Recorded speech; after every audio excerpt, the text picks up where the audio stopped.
to have a clearer definition. A very small minority of people, including Steve here, were having this debate prior to the financial crisis. However, the news was good, so people just ignored it. However, following the onset of the financial crisis, this question has become a very serious one for economics. Calls for reform are not only coming from the public and from a growing student movement, but from within the economics profession itself. So from the Bank of England, Thomas Piketty, to Martin Wolf, who's head economics commentator at the Financial Times, are adding their voices, claiming that economics needs to change. However, the definition of what this change might mean is still contested. So, in order to answer this question, we've got three speakers here who have all contributed extensively to discussions about economics reform. So, firstly, we have Diane Coyle. She graduated from Harvard with a PhD in economics and is currently vice chair of the BBC Trust. An incredibly successful author and an economics lecturer here at the University of Manchester. She's an ex-advisor of the UK Treasury and has contributed massively to the debate on economics reform. She's contributed recently to the new core curriculum proposals that were forwarded by Wendy Carlin, and has been involved on curriculum reform panels. And she promotes a pluralistic economics, which takes into account economic history and disciplines such as neuroscience and psychology. George Cooper is in the middle, has made his name in the financial sector, working for Goldman Sachs, JP Morgan, Deutsche Bank, and Blue Crest Capital Management, working in a variety of fund management and financial strategy roles. With his unique position in the financial sector, he has authored two books, The Origin of Financial Crises, which focuses on the roots of the financial crises in academia and the economy. And his other book is Money, Blood and Revolution, which looks to the philosophy of science to clean up what George sees as an often contradictory and unscientific discipline.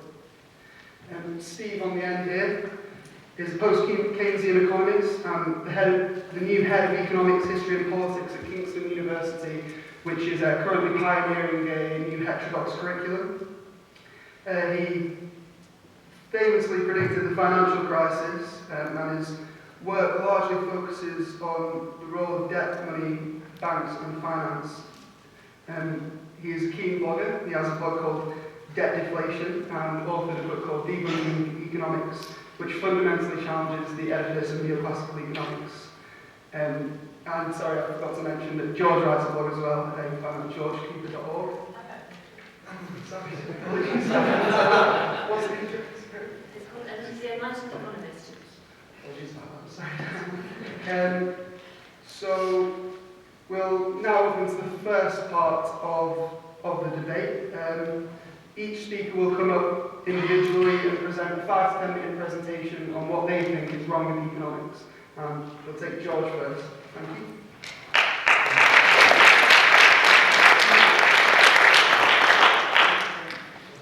Okay, thank you everybody, and thank you for the invitation to speak.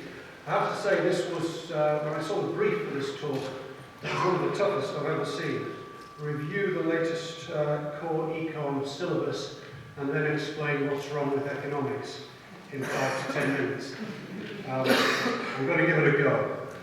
I went through the core econ syllabus a couple of times. I have to say I was a bit surprised with what I saw. I was expecting something a little more radical.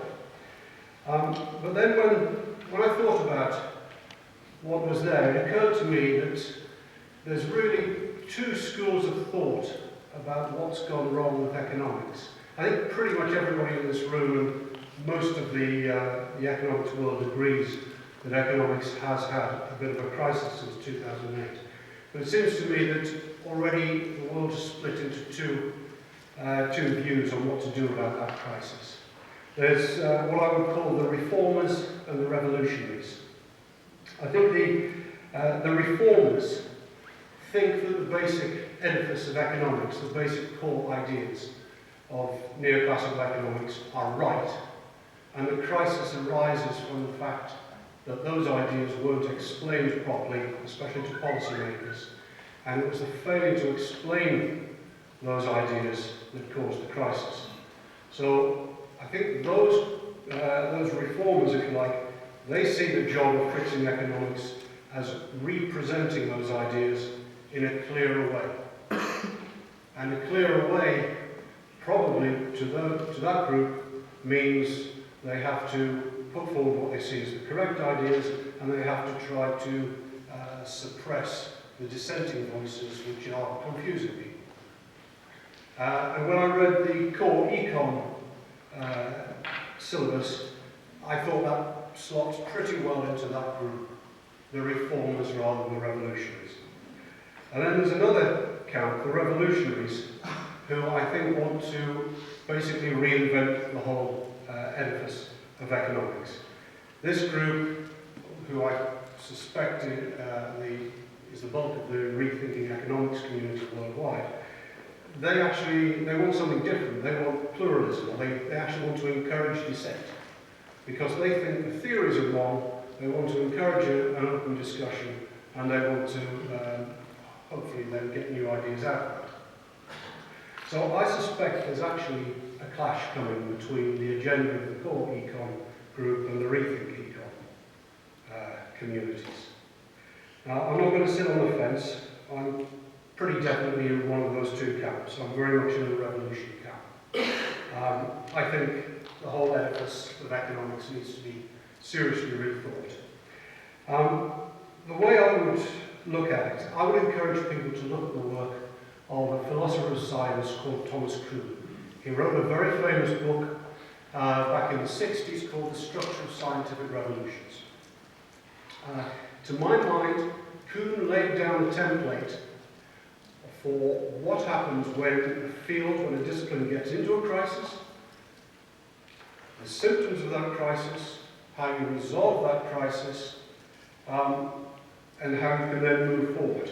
And to my mind, economics fits Kuhn's template perfectly. Not slightly, I think it fits absolutely perfectly. I would say he diagnosed 5 key symptoms of a field being in crisis. What I would call sectarianism, or tribalism. And that is when the field descends into multiple competing schools of thought. And I doubt I've got to explain that to this audience. But economics is clearly in this divided opinion group. You've got Keynesians, post-Keynesians, monetarists, new monetarists, market monetarists, neoclassical, Marxist, Austrian, Minsky, all sorts of Keynes, all sorts of different groups, all competing with each other. The other thing that Kuhn said was the debate becomes antagonistic. It becomes uncivil. And there are actually Nobel Prize-winning economists today who are actually actively promoting an uncivil debate in economics. They're actually encouraging an uncivil debate. I find that remarkable. So it was very Kuhn. The other thing that Kuhn said was that the theories become more and more complex. If the theories are basically wrong and confused, people keep adding bells and whistles to them. And I know I've used this analogy, I know Steve's used this analogy. It's basically like Ptolemaic astronomy. It keeps getting more and more complicated. I think we see this in economics. We see it in the DGSE models where they keep getting more and more complicated, but less and less explanatory. Another symptom is what I call domain confusion. And that is there's a big argument over what economics should be looking at. Should economics be looking at inequality? Should it not? Should it be looking at environmental issues? Should it not? And then there's the methodology question. Should economics be basically a narrative subject? Should it be a mathematical subject? If it's going to be a mathematical subject, should it be basically an equilibrium subject, or should it be more complex, dynamic mathematics? And then finally, Kuhn's 5th symptom, what I call data denial. And that is basically where people just stick their head in the sand and continue believing their theories, even though the data completely refutes them. To my mind, general equilibrium as a notion in economics has been refuted time and again by the behaviour of the economy, especially in 2008, but nonetheless, general equilibrium remains core to economics. So, for that reason, I think the right path is to go down the revolution side. If I can make that a little bit more tangible, trying to bring Kuhn's ideas into where I see problems in neoclassical economics, starting with the domain idea, I think there's a problem in economics, in what economics actually studies. When I look at an economy, I see about 50% of the economy is the state, and 50% of it is the private sector. And then when I look at the private sector, I see about 50% of it is financial, and about 50% of it is non-financial. When I look at economic theory, I see it's basically all about the non-financial private sector. Everything else is sort of incidental to that. So I think already economics is only looking at a quarter of the system. Then when I look at how it's looking at that quarter of the system, I think the core thing is to think about the assumptions. One of the key assumptions of neoclassical economics is individualism. The idea that we all make decisions individually. If you look at some of the greatest critics of core economics, Keynes, Fisher, Minsky, Marx, when you dig into all of those theories, they've all got a common element. There are all mechanisms within those theories which cause coordinated behaviour amongst the elements in the economy. I think, basically, neoclassical economics is a little bit like a zoologist who's trying to study wildebeest by looking at just one animal and trying to divine from that the herding behaviour of the whole group of animals. I don't think you can do it. In other words, you can't build a macro picture from micro foundations. So I think that's a cool thing. And once you've reached that conclusion, then immediately the idea of general equilibrium drops away. So that takes away another part of the edifice. And then I think the behavioural side that we've got to think about. Are we really maximisers? We've sort of swallowed this story that rational human behaviour means we're all trying to maximise wealth all the time. I don't believe we are maximisers. I think if there's going to be a single heuristic for behaviour, I think competition rather than maximisation is the right one, but I'll come back to that.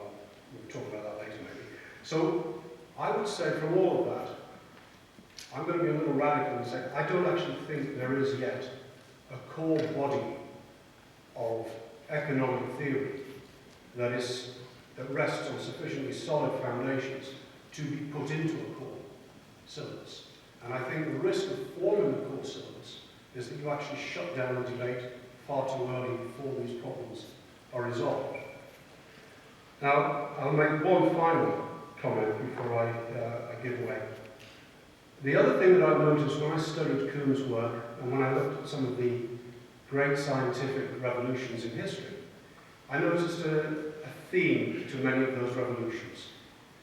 And that is that prior to the scientific revolution, the dominant theory is a static equilibrium theory. After the revolution, the dominant theory is a dynamic, often circulatory theory. We have at the moment in economics a general equilibrium static theory is the core theory. I think when we get through the revolution, we turn economics into science, we're going to find that the dominant theory is dynamic. I think there's already half of that in place, which is the work that Steve is doing, Minsky's dynamic theory. I think that's the dynamic side of the financial system. The book I've just written is suggesting another element of the dynamic theory, which is a circulatory growth theory. And I think that's going to be the key to fixing this problem.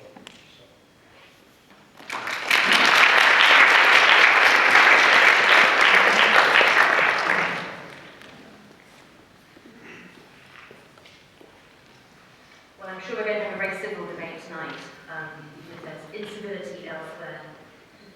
As George said, this question was a bit daunting. How should economics change in 5 minutes, please? So I decided to tackle it by answering two completely different questions. The first one of which is should economics change? And there are, of course, some economists who say no. And they fall into two categories. They fall into those who are wrong and those who are right. I'm sure you know the old joke about there being three kinds of economists, those who can add up and those who can't. So I've got a different two kinds of economists, who both say the subject should not change, but some of them are right and some of them are wrong. So what do I mean by that? Well, the group who are wrong are kind of refuseniks, who don't actually think there's much wrong with the way that economics has been done for the past 20 years, what is often called the neoclassical mainstream. I think they're mainly people doing macro and finance, so they're not entirely. And so they take their dynamic stochastic general equilibrium models or their efficient market models and are adding in tweaks post-financial crisis, trying to put some institutional fabric in there. I think there could be more of them in the US than in Europe, and certainly than in other countries. But they're not really interested in institutions, they're not really interested in the behavioural insights, they're not really interested even in debt, despite the experience of the crisis. And I think they're wrong, because any theory has to allow for the possibility of something like the financial crisis happening, because it has happened. And the ones that I've looked at really still don't do that.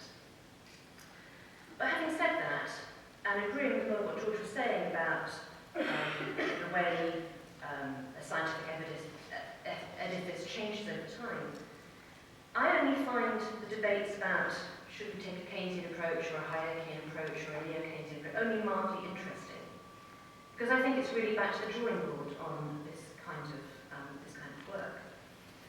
And for me, because I'm a microeconomist, not a macro person, that's all about institutions and data, not just downloading the same old GDP statistics or unemployment statistics that everybody uses and running them on a different model or arguing about them in different ways. It's different and new data that's needed.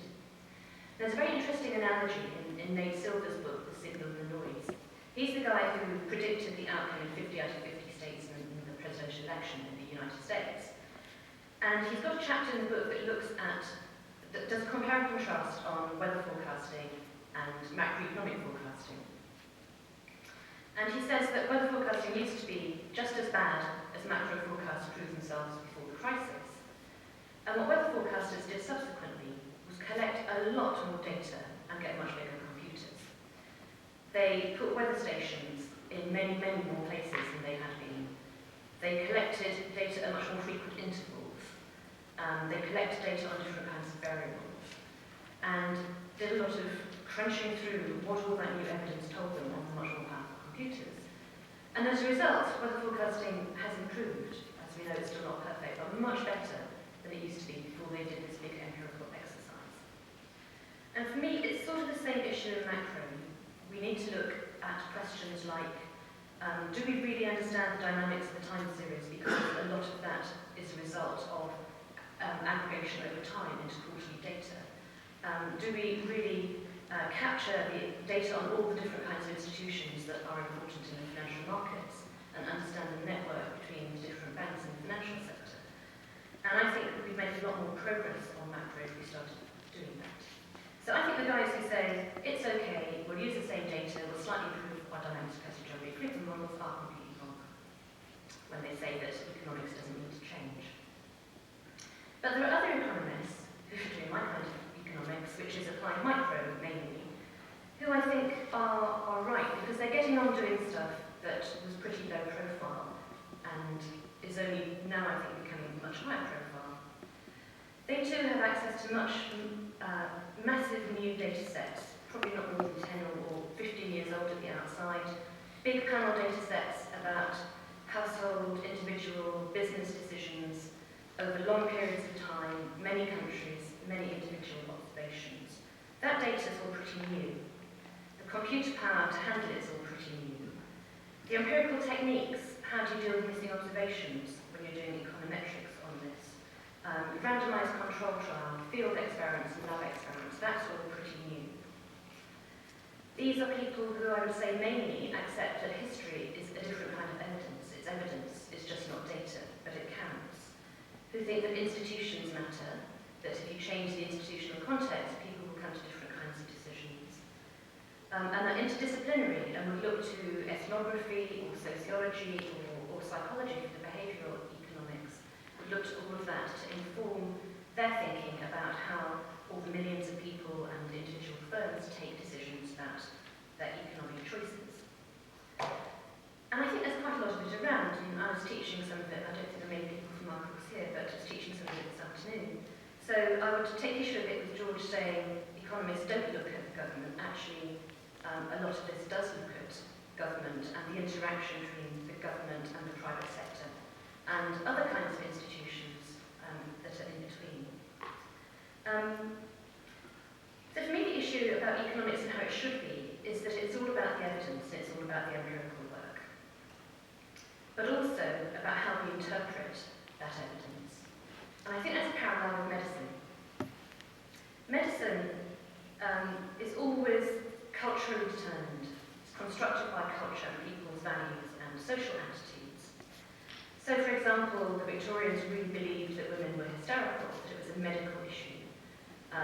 They thought that people who had TB consumption were romantic. They didn't understand the pathology of the disease. They thought it was a symptom of romanticism and passion.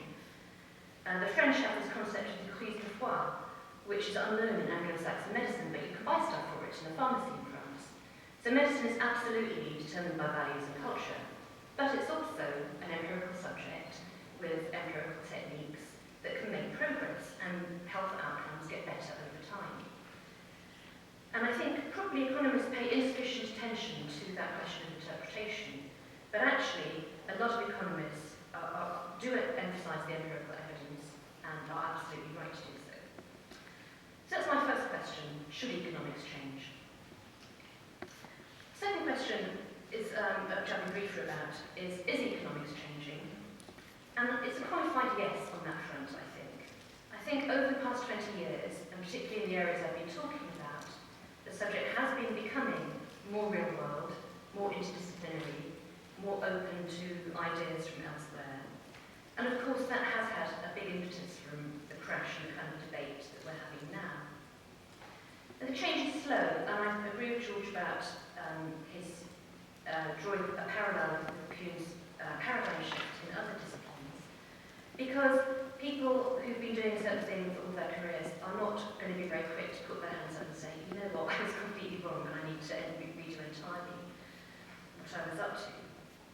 I think also that the change might not come where we expect it to, and it's quite difficult to predict which seeds of bits of economic research that are starting now, or which bits of the debate we're having now, will become what's seen as mainstream 10 or 15 years from now. It might not be what we expect it to be. But my sense is that that centre of gravity is changing, and I think we're all part of that discussion as well. And I just want to end with something I should have said to start with, which is to thank Post Crash Society for inviting us to have this discussion today. So thank you.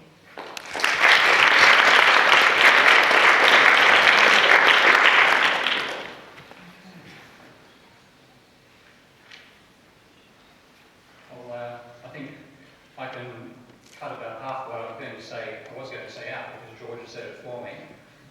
Certainly I'm part of the people who say that we need revolutionary economics, not just incremental change to the existing paradigm. And George made the comment that he also used the analogy of the difference between a Ptolemaic way of looking at the universe and a Copernican way, and that's very much the way that I think about the nature of the change we need, which is not the sort of thing you can do with slow reforms to how you practice particular parts of the discipline, using the same overall paradigm to interpret that data. And I wanted to characterise what I see as not the only essential elements of the paradigm, but putting it in a way which puts it both in a Ptolemy versus Copernicus framework, and also I think highlights the major differences in how the Minsky type of approach that George was talking about compares to the neoclassical. And that is, if you think about the foundations to the basic paradigm that dominates neoclassical economics, you have the idea that you have a system of unregulated markets which have rational utility maximising consumers on the one hand and profit maximising firms on the other, in perfectly competitive markets, or reach a state of equilibrium in which supply equals demand in all markets. That was the ultimate objective of Volra, and that still defines the core neoclassical vision. Then you have, I'm thinking now of real business cycle theory, which is what led to the DSG models of today. You then have the assumption that real markets approximate perfect markets. So you can then use the micro-foundations approach to build up a vision of the macroeconomy from those elements of rational utility maximising consumers on the one hand and profit maximising firms on the other. And in that world, since the market is an unregulated system with perfect competition in all markets, including factor markets, will reach equilibrium, there's no intrinsic role for government or any other sets of institutions apart from the market. Now, that is the paradigm which is about as realistic a description of economics, of the economy you actually live in, as Ptolemy's vision, not Ptolemy's vision, but Aristotle's vision of the universe was. And if you do a bit of browsing on the web, you'll find out that the universe consisted of the Earth at the centre, and the planets and the stars circling the Earth on 55 concentric crystalline spheres. And the problem with that vision, of course, was that if all the spheres moved at the constant speed, nothing changed in the heavens were perfect, all change occurred on the planet Earth. That was the vision. Now, reconciling what you actually see in the skies with the planets, the word for planets is Greek, ancient Greek for wanderer. You had to explain why did Mars go one direction one time and back the other direction and so on. So you had to bring in epicycles. And I think I would interpret what happens with the new Keynesian school, which dominates the neoclassical perspective today, as very much that type of behaviour. You say, first of all, we accept that if there was such a thing as a system of unregulated markets with pathetically competitive firms and profit maximising, pathetically competitive profit maximising firms, utility maximising consumers, etc., etc., yes, to reach equilibrium, but in fact, we know that markets don't all approximate perfect markets. Some are therefore should be better models in perfect markets, which will therefore slow things down. It'll take longer to reach that equilibrium point, and if a large shock hits, then there's a role for the government in attenuating the shock, or in trying to make the markets actually more like the perfect competition model that it in fact is. So you're adding these epicycles to the core vision, and then with that set of epicycles of both frictions and shocks, you can model the observed reality. And on that front, the Ptolemaic model is an extremely accurate model for modelling what you saw in the skies, with the one exception they couldn't explain comets, but that was okay because comets were actually atmospheric phenomena. And then if you look at what reform is from that point of view, reform is saying, well, we're not actually teaching the students this micro-founded stuff these days. We teach them the old ISLM in macro. We don't go through and derive macro from micro. That's what we do in advanced research. Let's bring that down to the students and bring in game theory as well. So we teach that to undergraduate students rather than reserving it for masters, etc., etc. Now, the paradigm that I'm coming from, I'm going to start with a quote, is that capitalism is inherently flawed, being prone to booms, crises and depressions. And this instability, in my view, is due to the characteristics the financial system must possess if it is to be consistent with full-blown capitalism. That's Hyman Minsky. I think he encapsulated the alternative vision, that the system is actually fundamentally unstable, and it's the instability which we need to explain and capture in our models. But I also combine that's got a very negative spin on instability. And instability is not necessarily a bad thing. Instability, as the Austrian school emphasises, is where creativity comes from. And I think Schumpeter's been doing the best job of arguing that the instability of capitalism is actually one of its greatest strengths. So by focusing on equilibrium and stability, the neoclassical school ignores some of the greatest strengths of capitalism as well as its greater weaknesses. The second step, in my perspective, and that comes over the first, is that banks are an essential part of capitalism. And trying to model capitalism without banks is a bit like trying to model birds without wings. Interesting intellectual exercise, but completely useless to describing why they actually fly. And of course, if you think about your macroeconomics, you'll have courses on banking and money, etc., but you don't actually have banks as an integral part of the macroeconomics. And people like Paul Krugman, talking about the uncivil conversations that George mentioned beforehand, describe people like myself who say banks as essential as banking mystics. If I can be rude back, I say people leave banks out of the macroeconomics are barter mystics, believing that capitalism we describe as a system of barter, which I think manifestly can't be done. And the third point out of that preceding vision government plays a key role in capitalism and potentially stabilising an unstable system by avoiding the tendency for a complete debt-based breakdown. Now, what do I need to make in terms of adjustments to that paradigm to fit reality? Well, I'd argue I don't need to because it is reality. The difficult thing is modelling it. It's a much more complex challenge, complex rather than complicated, a much more complex challenge than doing the same with the neoclassical vision, because you're starting from an accurate perspective, but you must therefore work in nonlinear dynamics, evolutionary perspectives, chaos theory, evolutionary theory, and so on. Now, of course, there is not as complete a developed core to that vision as there is a neoclassical core. Again, I agree with George's argument that we don't really have a core for the economics to present as we would like it to be. I don't think the vision for a core curriculum right now is misconceived. And of course, I disagree with the core curriculum as it's been put forward, because it leaves out the alternative vision, which I see as being a non-equilibrium monetary vision of capitalism, which we need to have on equal footing, I would argue, with the neoclassical vision. So my idea of curriculum reform right now is we have to teach the mainstream. We have to teach neoclassical and teach it well. And I'm not in favour of wishy-washy teaching of neoclassical economics. I want to teach it rigorously, right? I teach it at Kingston. But I want to teach a non-airbrushed version. There are plenty of points in which the theory has not reached the step it wanted to get to, from a set of initial propositions to a final derivation. My favourite example there is what's known as the Sonnenschein-Mantel-Brewer conditions, which invalidate the concept of a downward sloping market demand curve. That's not taught to students until if they're lucky, they might get that particular set of pages that Maxwell read to them in a master's course, but those sorts of flaws are left out. We get an airbrushed version of neoclassical economics, not the actual thing. So I want to teach all that, including the empirical non-reality of the marginal cost. Marginal cost for the vast majority of firms. There's a huge empirical literature behind this. I'm mentioning this particularly today because the post-Keynesian who did the most to keep that idea alive, Fred Lee, died last week. Very young, 65 through cancer. But he did the work to bring together about 150 studies, all of which show that the vast majority of firms report constant or falling marginal cost with output rising, which is the opposite of what we still teach in the neoclassical core, and of course the core curriculum maintains the same fallacy, empirical fallacy. I'd be teaching the history of economic thought as an active subject. History is not over, it's still going. And we'd only need to teach complex systems analysis and multi-agent modelling as well, so the students who go into a technical future in economics have got the tools to start building what we need, which I see as an alternative vision of non-equilibrium and monetary and complex systems and emergent properties. So that's my idea for reform. Thank you.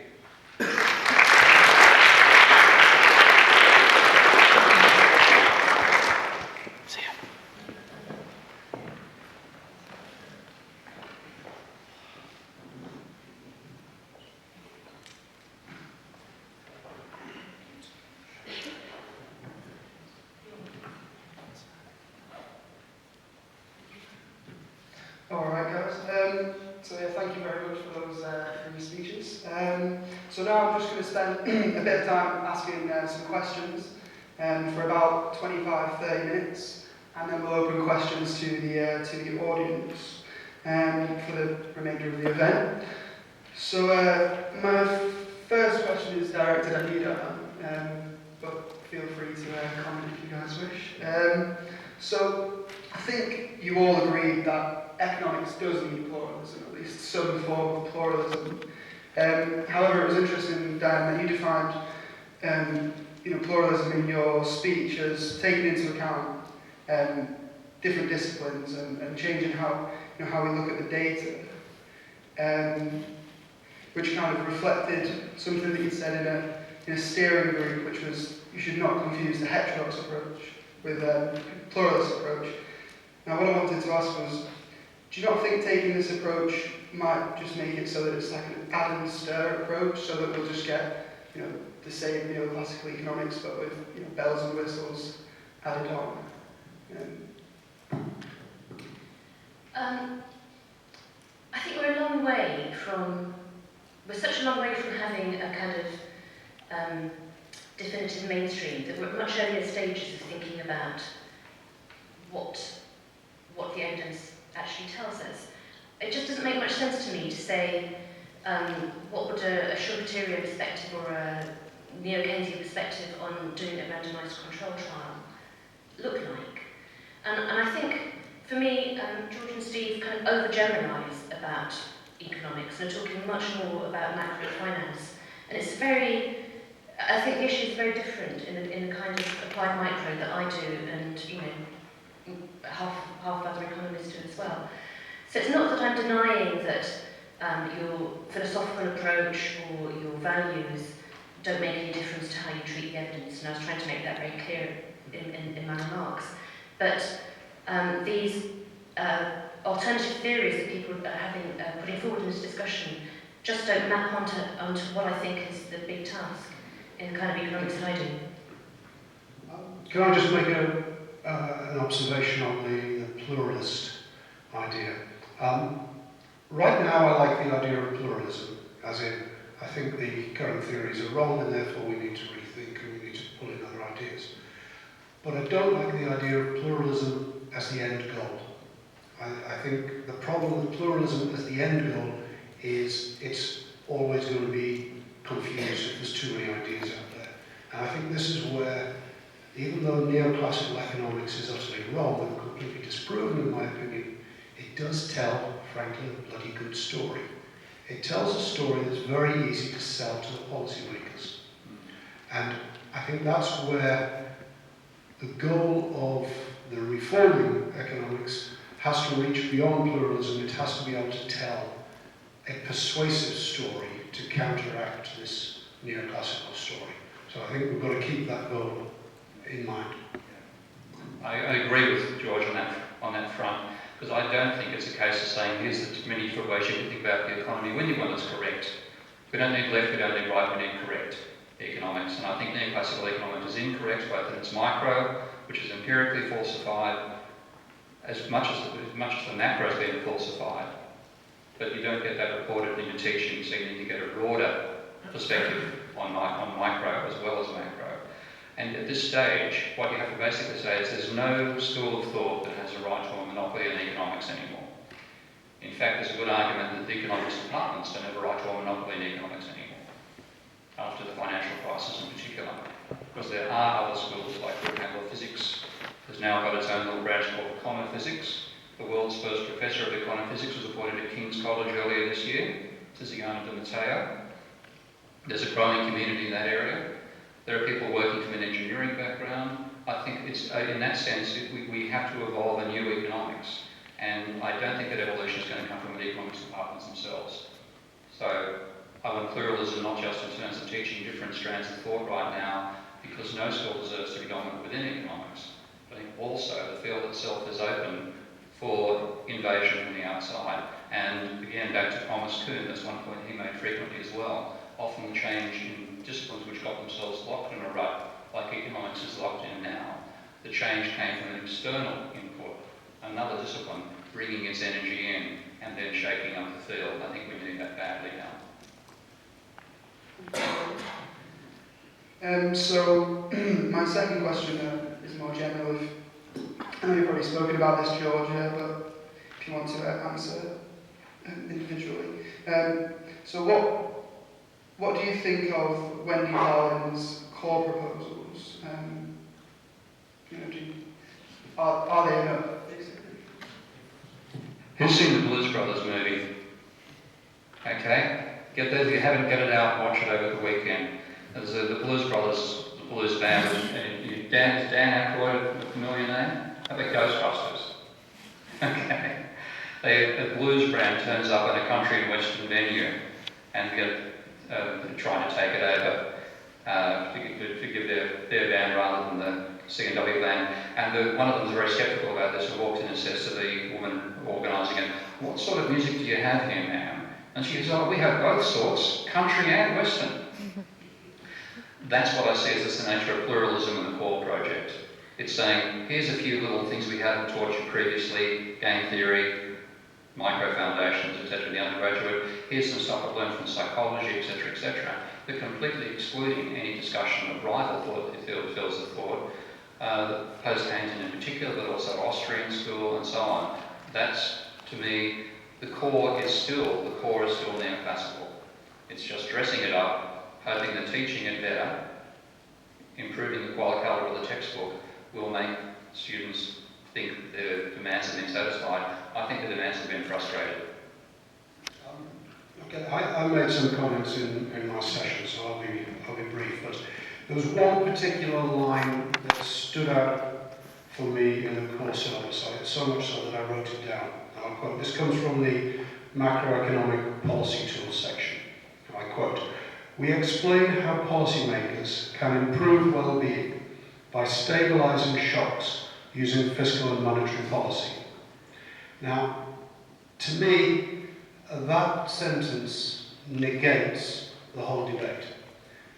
That sentence is saying we're not listening to the other side because it's got shocks in it. By stabilising shocks, and this is the essence of what I think is the mistake in a lot of the DGSE models, things like that.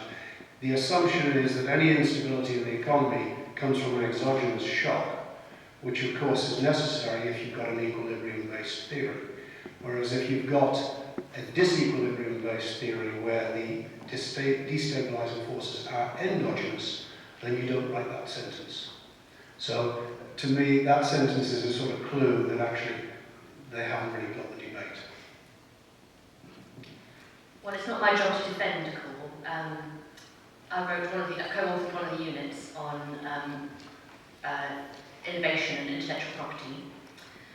But I think the characterisation is unfair. I hope you all have a look for yourselves. It's online, it's free. It's unfair in two ways. First of all, it's not aiming to be a monolithic replacement for the mainstream or the way things are. It's meant to be a free online resource that gives people a different way of teaching or learning economics if they want to, and it's available for people to use themselves as well as in universities. And secondly, I really don't think it's fair to say it just tries to explain neoclassical economics more clearly. If, for example, it's got discussions of power structures in labour markets and the importance of institutions, it's got a lot of economic history, it's got a discussion of Schumpeter and creative destruction. What it doesn't do is set out the different schools of thought that Steve and George have been talking about. It's perfectly true. But I think they have been a bit unfair in how they represent it. And I think the best way to judge is to have a look for yourselves. Thank you very much, guys. My next question is directed to you, George, but obviously any of you guys can comment. So, large parts of the criticism against economics as it stands is that people think that mainstream economics contributed heavily to the financial crisis. So I was just wondering, in what ways do you think that mainstream economics contributed to the financial crisis? Okay, well, if my memory serves me right, I pretty much end my first book, The Origin of Financial Crisis, by saying that the blame has to be laid at the feet of the academics for continuing to promote these general equilibrium theories in the face of overwhelming contradictory evidence. To my mind, economic theory is the root cause of the crisis and the root barrier to fixing these problems. And I think if you have to pick one particular point, it is because debt is absent from the theory. I mean, there's lots of different ways you can attack it, but debt is absent from the theory. I would encourage you all to go and read the recent papers that have been put out by the Bank of England, where they're talking about endogenous money theory. I've got a post on my website called The Magical Mathematics of Brian Gupta and Money. If you can get to an understanding of endogenous money, then you realise the system is fundamentally unstable. I think I'm open back. You said exactly what I would have said.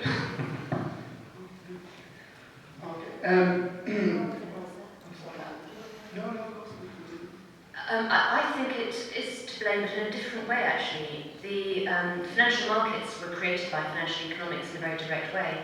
There's a really interesting paper by Donald Mackenzie, who's a sociologist at Edinburgh University, about this.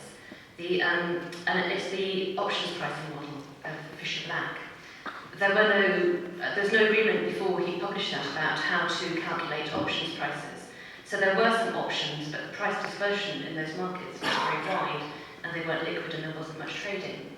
And when he created a model, and also set up a company, a commercial company, to deliver on big sheets of paper the calculations of what options prices ought to be in the Chicago markets, that was the origin of the growth of the options markets. And it's an example of what sociologists call performativity, that your theory creates its own reality. And so I think in that very direct sense it was to them. Thank you very much. And my next question is for you, Steve. So lots of people, such as Tony Lawson, claim that deprivation within economics is due to its over-reliance upon mathematics, which he claims don't tell us about social realities. And Steve, you famously laid the charge to the economics profession that it's not, maths isn't the problem per se, it's just that it's redundant forms of mathematics that are being applied. So what do you think the importance of maths is in economics, and how might we use maths successfully in a future economics curriculum? Well, one thing mathematicians are aware of is the limitations of mathematics, and I find economists are less aware of that than mathematicians themselves are. So it's certainly one of a mathematical discipline, but one that's modest about what it can achieve, opposed to, I think, a level of implicit arrogance in the mathematical approach of economists. It has to be a complex systems approach to begin with.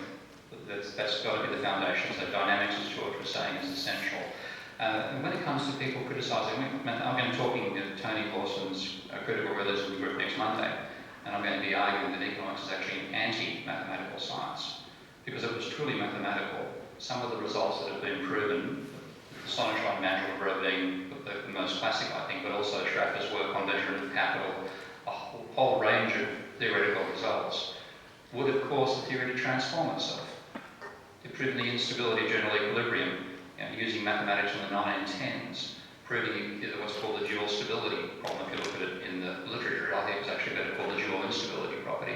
Either your vector of prices or your vector of quantities has to be unstable. You've got the Sonnenschein-Mandel reverse saying you can't get a downward sloping market demand curve out of individuals who themselves have downward sloping individual demand curves. You have the impossibility of defining capital in a non-circular way without getting your rate of profit caught up there. Results like that, if genuine mathematical science got them, would say we have to transform our thinking. That hasn't happened. So I don't see mathematics as the fault. I see what I see as a teleological discipline.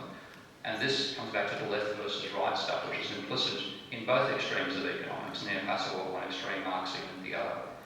That you have a vision about the perfect society. You want to prove your vision is the perfect society, and you're trying to reach that end objective, and if you don't get a result you like, you gloss over it. And I think that's really anti-mathematical rather than truly mathematical.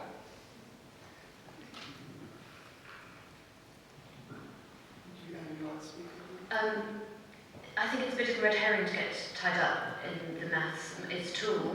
You can learn almost all of economics without doing complicated maths, but it's a very useful tool because it says the same things that the words do, but very clearly and in a way that means you can see any logical contradictions very easily. So, and actually, I think better economics might require harder maths if you want to get into nonlinear, dynamic, complex systems. That mathematics is much harder than the typical differential calculus or algebra that we use these days. Thank you very much. This question is directed to you, George. One defence that we hear a lot is that economics graduates, they get high wages, and it is true that people who study economics get high wages. Obviously, the legitimacy of economics is justified from this point of view. Our report and other publications, have claimed that economics underprepares graduates for jobs in the real world, particularly an education in neoclassical economics. From your experience, to what extent is this true? I think that studying economics for a lot of people probably signals that they're interested in earning money because it's about money. So I think that's maybe the explanatory cause for why some economists more than others. I'm actually a physicist by background, so I can't really comment on that. But what I would say is I don't, from my experience in the financial markets, I don't think that equilibrium standard models prepare people at all for market behaviour. So when I have been involved in recruiting, I see an economics degree as a sign that you're numerate and interested, and you can jump through academic hoops, and that's probably what you need. I don't really see the core body of knowledge as being especially useful for markets. I think if money was the only motivation, all economists would work in the financial market, which isn't the case, although it's obviously an important motivation. A couple of years ago, I organised a conference that the Bank of England hosted, which brought together people who teach economics in universities and some big employers, including the government service. And pretty consistently, what the employers wanted, including the investment bankers, was graduates who had much more awareness of real-world context, bits of economic history. For example, people in the city said, we've got graduates who don't know there was a depression in the 1930s. That's not really very helpful at the moment. But I also hire some economists in various jobs I've done, and you do want people to have a good grasp of empirical techniques, how you do good econometrics and statistics, and also how you communicate clearly. So there's a mix of things that employers want from economists. Thank you very much. So just finally, before we open questions to the floor, this is a general question for everybody, but as a student movement, we're constantly trying to think ahead and trying to anticipate our next move in order to be successful with our campaign. And so, in your view, what do you think the next move would be, and how best we might secure long-term change within economics students? Well, I'm lucky I've got a microphone, so I'll answer that first. I guess, given what I've said about the core econ project, I guess I'd like to see sort of the antidote, if you like. I'd like to see organisations like this come up with not a core set of answers, which I think is what the core syllabus is trying to do, but a core set of questions. What do we think economics is not answering, and what should we be looking at? I think that might be a more productive way to drive things forward. I think that the call that students have made for pluralism this time around is fantastic, because I was involved in the first big student movement in economics back in 1971 to 73 at Sydney University. And a lot of the people then were lefty Marxist. Revolution was half what they were after. I just wanted realistic economics, so I'll give you a bit of a joke about that, if you like, later, about my attitude to revolution back in those student days. But this time around you call it pluralism. There's not a political flavour to what you're actually. You simply have different schools of thought taught. And if you don't get them taught, you complain about it. And I think that's what you're doing is fantastic. And I'm now going to, of course, there's also a bit of a market mechanism around. There are about 5 universities in this country that are committed to pluralism. Kingston is obviously one. Greenwich also qualifies. West England, SOAS, and Leeds. And you're all paying £9,000 each year. There's a documentary coming out of the BBC, I think on December the 2nd, by Adichie Chakraborty, you know that name from The Guardian? Some of you do, okay. He wrote an article in which he said that an economics degree is a £9,000 lobotomy. So that documentary is going to air following up from that article, I think on December the 2nd. And what you have with the privatised education system these days, you can move. During the process called clearing, which is very much an English institution, coming from Australia, never seen anything like it before, you also have what's called release. If you don't want to get in the university you're at, get released and go to one of the people that teach pluralism. Let's get a bit of a market mechanism in here. Now, I'm delighted to see Steve embracing the market mechanism. I think it's going to be healthy if different universities have different kinds of offers. I think, though, as I said, economics is already changing, and the important thing for you is to keep up the debate and keep it civil, as George said at the beginning. Thank you very much, guys. Yeah, if we just want to open questions to the floor now, come round with the microphone, pass it to people.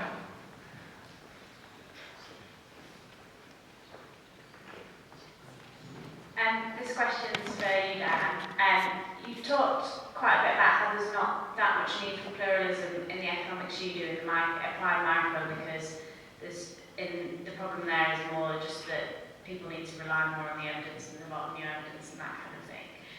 But a lot of, as undergraduate economics students, we don't come in our first year and learn applied micro, we learn macro, we learn like general macro, general micro, some people do finance and that kind of thing. So what's your position on pluralism in, for courses for economics undergrads who aren't going to be going straight into applied micro? I wasn't arguing against pluralism, but trying to kind of reframe it. I think it's important to keep an open mind and important to learn from other disciplines, but it's not. I just don't see how debate about the schools of thought, the conventional schools of thought, plays into the kinds of economic studying. But your question about the sort of introductory courses is a really good one, because of course you've got to start somewhere. And there's a consultation here at the moment about what that ought to look like. No comfort to anybody who's already gone through it. And I think myself it does need to change. And in contrast to Steve and George, I think the core curriculum is a decent place to start. Or there are other textbooks coming out onto the market now which wouldn't live up to what Steve would want in an introductory year, but are rather different from what most universities have been delivering so far.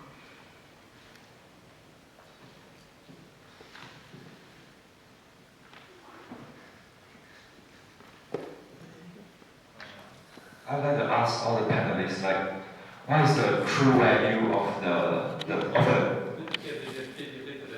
what is the value of the economics degree despite earning a higher wage than other disciplines? What is the value? Why we should really study economics at the undergraduate level? Well, I've got the microphone, so I'll start. If you're interested in what goes on in the world, I think, despite all the flaws, it is a really powerful subject that introduces you to how to look at evidence. In contrast to Steve, I say what governments do is a lot of the kind of work that I do. If you're a person who's passionate about making people's lives better, then it's a fantastic subject to study. And it's not just that you get a high wage at the end of it. I mean, I think sorting out and getting a correct understanding of how the economy works is actually the foundation of everything. It's the foundation of society. It's the foundation of what creates the surplus value that allows you to do all of the other sciences. If we don't have a functioning economy, we're not going to be able to afford to build another CERN.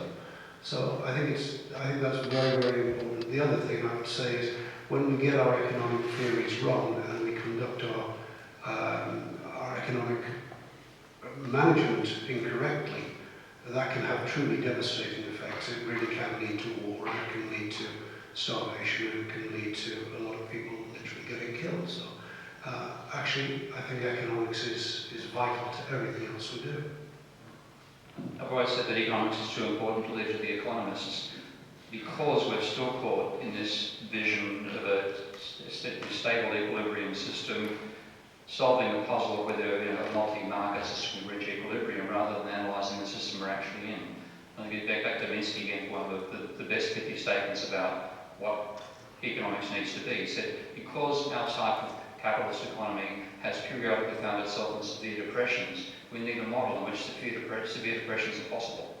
And in fact, we have a model in which they're impossible unless you get an enormous exogenous shock or a huge change in future conditions, which we all rationally anticipate will jump to some equilibrium low level of work like Prescott argued caused the Great Depression. That is actually the reason why I think economists understood the economy less well than people who hadn't studied it before the crisis itself. So I think it's actually a negative right now. We need to make it into a positive, just analysing the system as it is, and that means changing the paradigm. So I see it as essential to understand it, but we're less important than engineers. This is one of the things about economics. Economists aren't necessary to build economies. They exist anyway.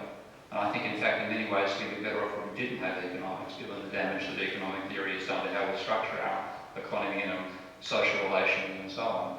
But if it was like engineering, it would not be in its current state because the bridge would have fallen down so many times, the paradigm would have been forced to change. And we're living through one of those experiences now. So it should have value. I think it actually, at the moment, seriously detracts from social value.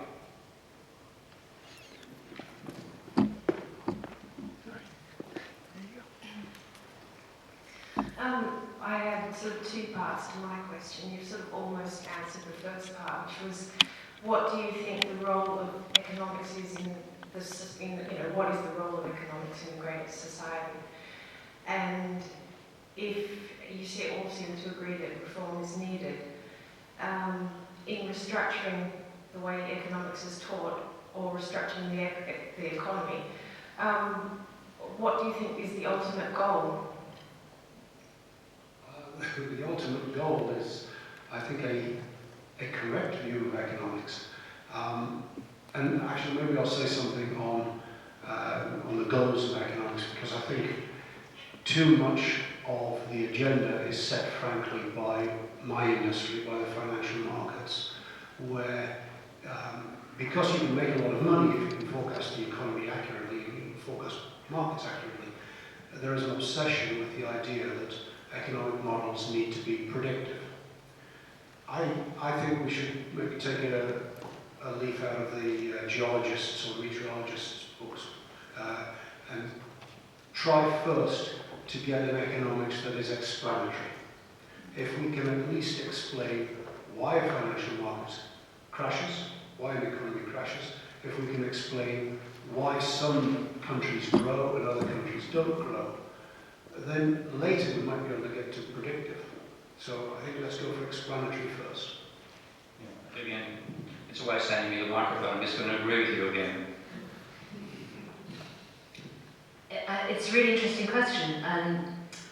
If you look back at, not even Adam Smith, but pre-Adam Smith, to someone like David Hume, he saw what we would now describe as economic questions as part of his general interest in how society and the world worked. So he also wrote about the refraction of a stick in water, about political questions and other social questions. And for me, it is part of that Enlightenment suite of subjects trying to understand how the world works, and perhaps as a result of that, being able to make things a little bit better for the people who live in that world. So eventually, what we know, what we think we know in economics, what we look at, has to be consonant with what biologists know, with what cognitive scientists know. It has to be consistent with all the natural sciences too, and it's part of that same great project to understand. Yeah, thanks. Thanks for coming tonight. I want to pick up a point which Diane raised, the sort of data point and the power of the data. And if I understood Diane right, please correct me, is that she said really in the sphere of macroeconomics, the data are barely powerful enough to really establish theories, or we can falsify what we most theories, but they may just not be powerful to establish a good body of evidence that would swing the profession behind, so perhaps a new paradigm. Perhaps in contrast to micro applications where the data are just more powerful. Do you agree, given that Steve and George, you both seem, from what you said, work in the macro area, do you agree with Diane's assessment of the data situation? And if so, why do you do macro? I've been trying to get the economics profession to look at the role of the change in private debt for the last 8 years. And to me, the data relating the change in the acceleration of debt to the change and the level and change of GDP and asset prices is incredibly strong. I've got a theoretical argument behind why this correlations are so high, but I try to correlate change in private debt to the level of unemployment over 25 years. In America, I get a correlation coefficient of -0.9. Increasing debt means falling unemployment, that level of correlation. So I think the data is incredibly strong. What's going on is a classic omitted variable problem. Because it's using a set of a priori notions with what we're known as loanable funds, macroeconomists argue that debt doesn't have any macroeconomic impact, a priori, and therefore do not even analyse whether the stats support their argument that there should be no, as quite Ben Bernanke here, there should be no significant macroeconomic effects from pure redistribution, which is what he described a change in debt as being. Now, the data so overwhelmingly contradicts that I think it's strong enough to say you can reject the mainstream view from the data. And the amazing thing is that it just simply ignores looking at the data. Yeah, I mean, again, we're going to be just echoing each other's steam. But one of the points, I'll come back to Kuhn again, one of the symptoms that he noted of a crisis was what I call data denial. A big part of Kuhn's theory of crisis is when you get to a situation where you allow your model, you allow your paradigm to determine which data you bother to look at and how you interpret it. And this, to me, it took quite a while for me to get my head around what he was really saying. But when the penny drops, you realise that actually you are faced with an array of data, but it's the model in the back of your mind that tells you which you consider noise and which you consider real data, what you bother to measure, what you don't bother to measure. So I like the idea of a more data-driven economics, if you like, but I would just caution, unless you sort out your thinking, the data is not going to help you. You'll pile up the data, but if you're thinking in the wrong way, basically if you're thinking equilibrium, the data is going to be worthless, I think. Just a quick footnote. I'm not entirely saying at all that there's nothing that could be drawn from existing data. But I've just written a book about GDP, and the methodological change implemented in this country in 2008 used a new technique for calculating the contribution of the financial sector called financial intermediation services indirectly measured. And it's very complicated, I won't explain it, but basically it had a percentage point or two of GDP to the apparent contribution of finance to the economy, with the result that the biggest contribution ever in the data that finance made to the UK economy was the final quarter of 2008, which is obviously absurd. So I think understanding how those data are constructed, what series they're made of, what periodicity they have, that sort of work is very important.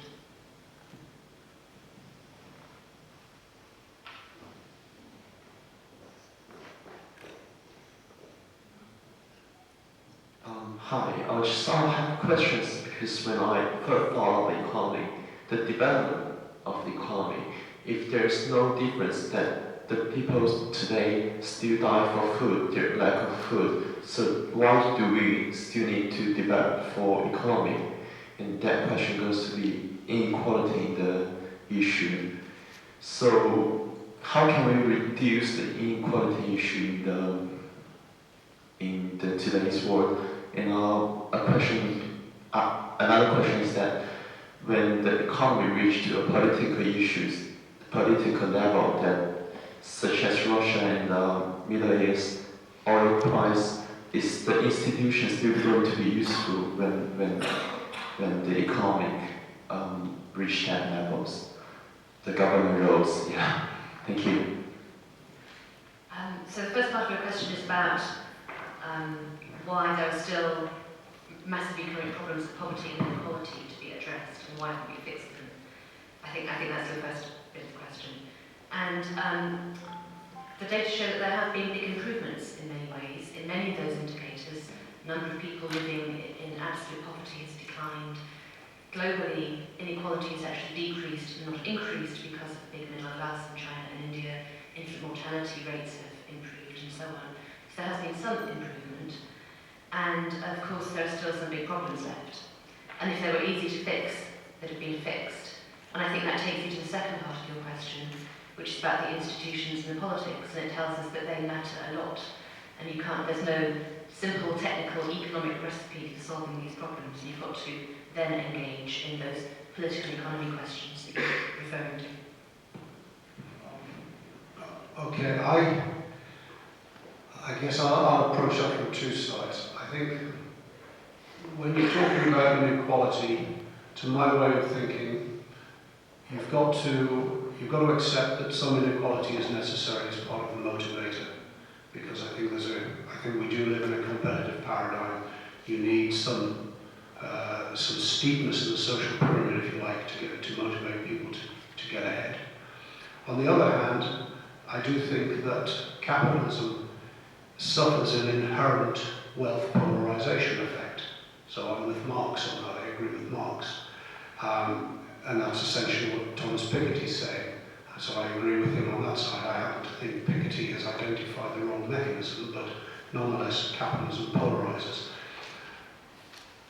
Where I see the antidote to capitalism is that the state sector with progressive taxation effectively counters that polarization. So if you don't have a sufficiently robust state sector with its progressive taxation, then you will have this poverty trap. And I think that's where you get stagnant economies with very low growth rates and very high levels of poverty, where you don't have a sufficiently robust state sector. And this is incidentally the argument in my latest book, Money, Blood and Revolution. So I think that's very key. But again, I'll come back yet again to debt. Inequality has gone up at the same time that the debt level in the economy rose. What economists generally, forgive me for generalizing, economists ignore debt in their models. Even when they do sort of stick it in from the side, they ignore the fact that the interest rates paid on debt vary through the social pyramid. If you're at the bottom of the social pyramid, you borrow from Wonga at 5,000%. If you're at the top of the social pyramid, you borrow directly from the Bank of England or the central bank at a negative real interest rate. And frankly, you lend to the people at the bottom. The more debt in society, the stronger the wealth polarization process within the private sector, the greater the inequality. And this is, again, come back to the question about how can you improve society by understanding your models. If we can build that into the model, then we can start to see where our policies are going wrong. And again, I agree with that. That's again what I do in my Minsky model, and finding a very strong relationship between rising debt and falling workers' share of income, and therefore rising inequality directly out of the model.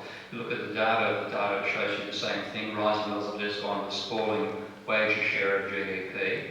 And if you look over the last 150 years, the biggest levels of inequality have occurred when there have been private debt bubbles, including the Great Depression, the lead up to the Great Depression. So leaving debt out of the thinking of economics is a major reason why I can't see one of the main causes of inequality. And of course, in terms of asset prices, it's debt leverage that pushes those asset prices so high, which gives you those enormous inequalities in wealth as well. So it's the absence of thinking about the monetary nature of capitalism that I think leads to economics ignoring inequality. We therefore have to restrain the level of debt. We've got to find ways not to let the debt accumulate and to make writing off debt a natural part of a capitalist economy, because it clearly needs it, because it's the tendency has been to accumulate more and more private debt. Hi. I just want to ask the panel, building on what we've just been talking about with debt and politics, what the panel's views are on central banking independence. And just to push that along, what would you think about bringing central banking as a ministry within the government? I'm going to echo Gandhi when he was asked about Western civilization. He said it would be a nice idea. Central bank independence would be a nice idea. We don't have independent central banks. I'm not even sure we should, actually. I'm not sure that they really can be. I think what we might have right now is the worst of all, where we pretend they're independent when they're clearly not. I think central banking has gone very badly wrong in that it has become a device for the promotion of debt accumulation, and that's partly why we're in the crisis and partly why we've got higher inequality. And I'm frankly amazed that has not come on the agenda to be reviewed. I think in a time of crisis like this, it's impossible to have genuine central bank independence, because you're talking about handing over billions of pounds of taxpayers' money to the banking system, and there's no way the politicians are not going to be involved, and they should be involved in democracy. In normal times, though, I think it's the right model. I worked at the Treasury back in the mid-1980s, so in the dark ages for a lot of you. And it was before the Bank of England was independent, and there was a meeting every month. A few Bank of England people came along, and there was a bit of a chat about, oh, you know, what were asset prices or inflation or unemployment doing at the moment. And then the permanent secretary of the Treasury said, right, well, that's sorted. There's an election in 2 months' time, so interest rates will go down, won't they? And it was entirely political, and a lot of the empirical evidence shows that there was a politics-driven, an election cycle-driven monetary policy cycle. So for that reason, it's, I'll reach for a different cliche and refer to Winston Churchill's line about democracy. It's not great, but it's the best option. To some extent, the argument that central banks should be independent is an integral part of the dynamic stochastic general equilibrium modelling, where you have the rate of a Taylor rule then followed by the central bank, and that's all that's necessary to stabilise the economy. So I think it's a mythical idea. And the one thing I'll say very much in favour of the Bank of England, amongst central banks, it's showing some real independent thought right now. That I really highly recommend that paper George mentioned about money creation in the modern world by the central bank. So you do need, in that sense, independent thought and political independence from politicians as well, but you need a realistic model. And in that sense, what's been done with central banking was the unrealistic idea that just by increasing interest rate twice as fast as the rate of inflation rose, you can control the economy and everything would be fantastic. What went on behind that was the greatest debt bubble and private debt bubble in human history. At precisely the same time, we made the central banks independent so they could manage the economy well. Complete failure of vision, which comes out of the neoclassical model that the banks have followed. Now, the banks are starting to break away from that, I'm pleased to say, and I think the Bank of England is leading the way. Thank you very much for your discussion. I come from a social anthropology discipline, so I'm not really familiar with the core curriculum that you've talked about. But my question has to do with, it seems that we're here in this discussion because there's a synergy between economics and the economy. And as early as the turn of the century, an anthropologist of economy named Gabriel Tarde has talked about the way that the science of economics somehow constitutes the economy and vice versa. And they're sort of like, they're mutually constitutive. To what degree I wanted to ask, beyond realism, beyond the accuracy of the science itself, you think that social responsibility is therefore something that is it already part of the core curriculum? And how and whether there needs to be a change on that front? Well, I'd agree with the perspective that you're describing, as I think I was saying in an earlier answer. And it's there to some extent. So, for example, it takes the environmental questions and the validity of growth very seriously, and there's a unit about that, which is not a standard part of introductory curricula everywhere. Or it talks about bargaining power in labour markets, and there will be a debate about minimum wage and living wage there, which again is not necessarily a traditional approach. So I think it tries to, but probably not in a way that would be familiar to you from your discipline. I guess I would say, I think there is a background to the neoclassical model, which is a sort of bastardized version of Adam Smith. If you read Adam Smith's books, they're actually quite subtle. But what's been distilled, the heuristic that's been distilled from his books is that profit maximization will maximize social good, and selfish profit maximization will maximize social good. So that sort of gives people a license to be basically amoral about these things, and I think that's probably not a healthy thing that's come out of that heuristic. Given the question at the end of time, I might suggest, speaking of anthropology, it's a wonderful anthropological article on economists themselves by a guy called Axel Lionhoffert, which is, I think, Swedish for Lionhead, and it's titled as Life Among the Econ. It's a satire, but I highly recommend you read it, about the relation from the economists and the other tribe they call sociologues and anthropologues, etc., etc. And there is a real anthropology and sociology of economics which it's often itself not aware of. And yes, it definitely does shape the nature of society. In attempting to bring about a better society, it has a vision, a dysfunctional vision of what a better society is, which means it's actually being counterproductive. But it really needs to understand its own anthropology. So I do recommend Life Among the Econ. It's also very funny.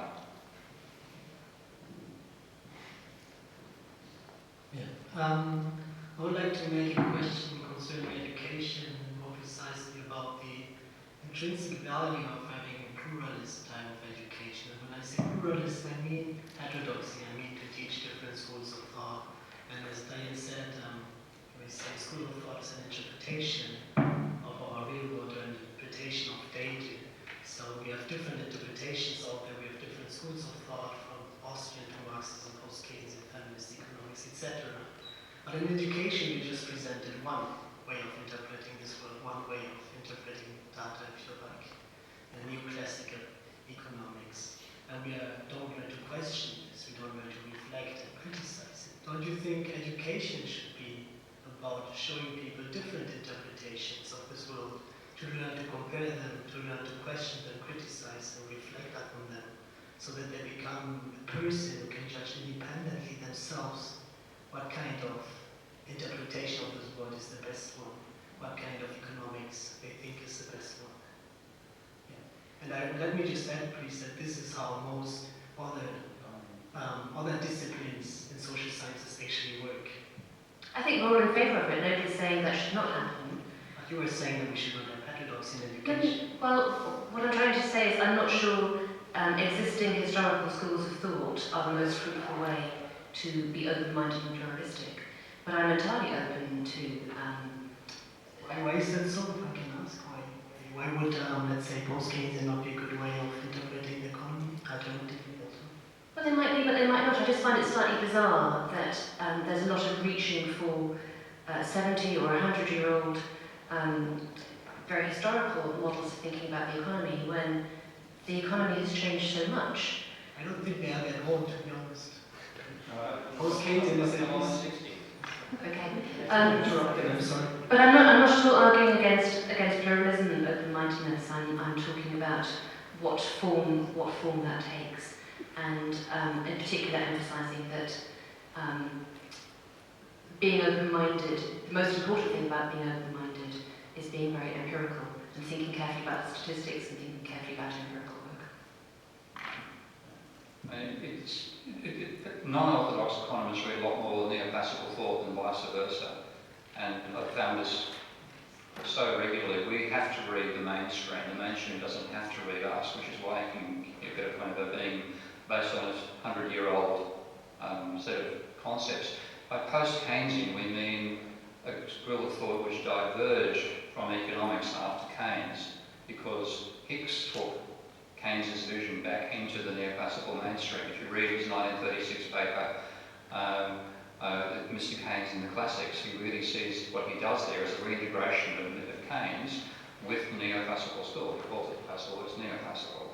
He actually then disowned that in 1981, but that's the direction that went from that point on. So post-Keynesian says, we're going to diverge from the mainstream at this point, and the inspirations for Keynes, not just go through Keynes, but go back to Marx, to Schumpeter, and come through to Minsky, people like Goodman, who you probably haven't heard of, but a whole range of modern theorists and also complexity theory. So it is an alternative stream, it is not something which is 100 years old. Nor is it the only one. Evolutionary theory and people working in energy economics are also an essential part of what pluralism should be giving you exposure to.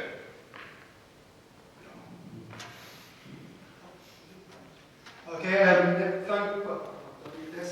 thank you very much for coming along. Thank you very much to the three great speakers. Really enjoyed having you here.